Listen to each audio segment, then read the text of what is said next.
நம்ம எவ்வளவு கடமைகளை செய்யறோம், எவ்வளவு வெயிட் தூக்குறோம், என்னெல்லாம் நம்ம பண்றோம்.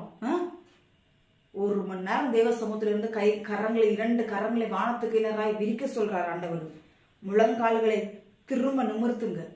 பிசகி போய் கிடக்குதுங்க. அநேகருக்கு முழங்கால்லாம் பிசகி போயிருச்சு.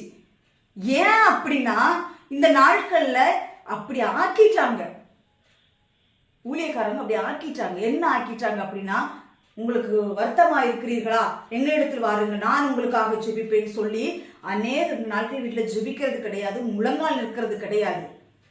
அதான் இந்த நாட்கள் கர்த்தர் வார்த்தை கொடுக்குறாரு. யாரை நம்பி போகாதீங்க, உங்களுக்கு விட்டதிலே வராதுங்க. கடைசி வரைக்கும் நீங்க இந்த மாதிரி தான் கஷ்டப்படுவீங்க.